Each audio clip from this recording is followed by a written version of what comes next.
AUDUSD Weekly Recap from the week of the 20th to the 24th of May 2024.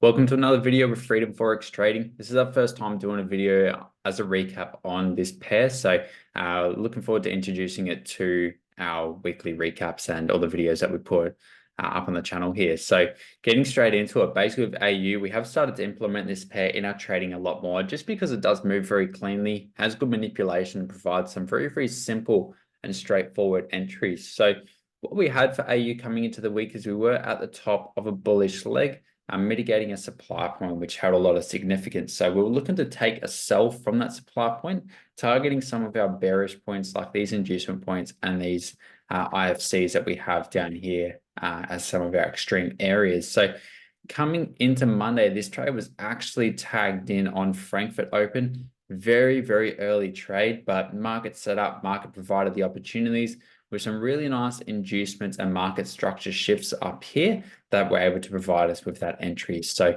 very clean trade, played out absolutely beautifully. So that was a 1 to 3 to start the week.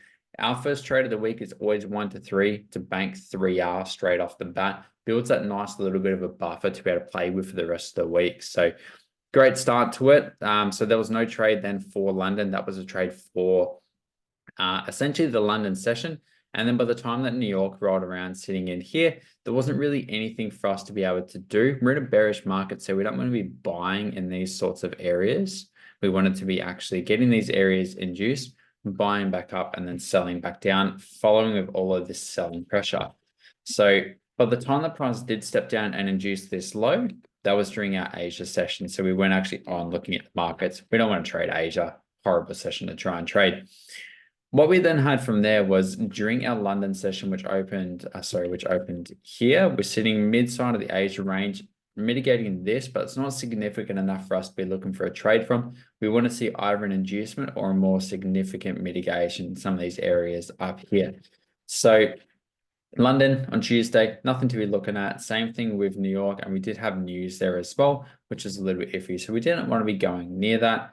Unfortunately, got our inducement. Same thing as down here, got the inducement in Asia. So yeah, unfortunately came to where we wanted it to come to, but gave the inducement and actually the push before our session started, which meant that by the time our session did come around and we're positioned here, we're again in an area wanting to be induced in this low. So we couldn't be looking to take the trade. So there was nothing for London on the Wednesday. But then come New York time, where we were positioned here, we wanted to actually buy after that there, but unfortunately didn't give an entry, which I'll go down and show.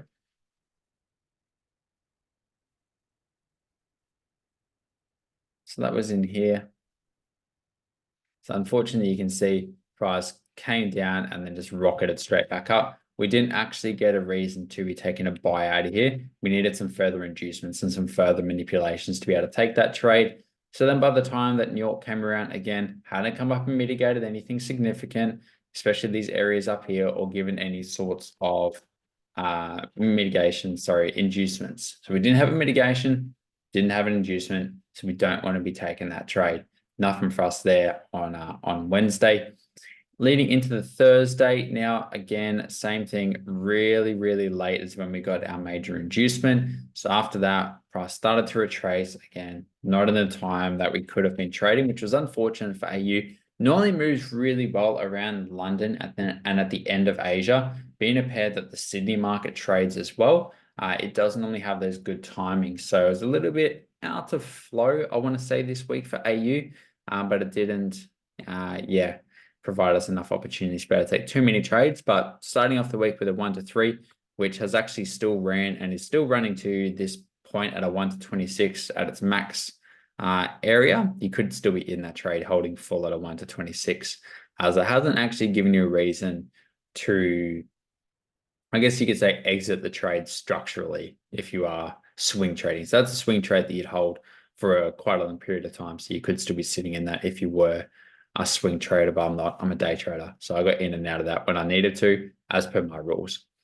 Leading in from there, so this is a news trade, so unfortunately couldn't take this trade, but we basically had an inducement of a significant high. We then had significant manipulations inside of this area to then be able to take the sell out of here. Like I said, news trade, so we couldn't actually trade this, which is really, really unfortunate, as that is the last time that AU set up throughout the week. But again, that trade would have been beautiful, would have hit you 1 to 5, or it would have hit a total of 1 to 21 if you were in that. So beautiful trade, beautiful setup, really clean, just can't do anything with it. News is too risky. If you get slipped the other way, you'll blow an account. It's not something you want to be doing. New York, sorry, for London on Friday, sitting here. We don't want to be taking trades when we're sitting mid-Asia range and we haven't mitigated or induced anything. Same thing. Got the inducement here, then it started to set up, and then it gets you pushed to the upside.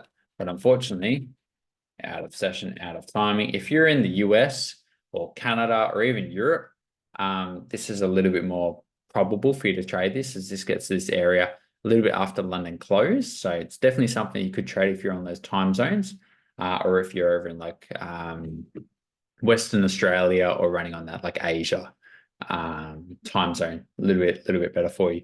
And then same sort of thing for New York. New York's positioned here. Our window of New York. New York opens just about there. But again, not mitigating anything. We're inducing this point, but it's not significant. We're not mitigating up here or anything like that. By the time it did get up there, it was really, really late, low volume in the market, and we're not on and actually looking for a trade. So AU, really good in terms of being a profitable week. It could be up very substantially. This trade did make a lot of sense to at least hold it to Asia low, or at least hold it to there, which would have been a 1 to 14 if you hold it to there, and a 1 to 4 if you hold to Asia low. Like I said, they're 1 to 3 first trade of the week, bank that profit. Happy days, gives you a little bit of a buffer to be able to play with. So profitable week on this pair. So really, really good in terms of the result from that aspect. Low volume with some weird news opportunities and that sort of stuff. But overall, really good week for the pair. Look forward to sharing more of what this pair is able to provide in the future with the next lot of recaps that we do.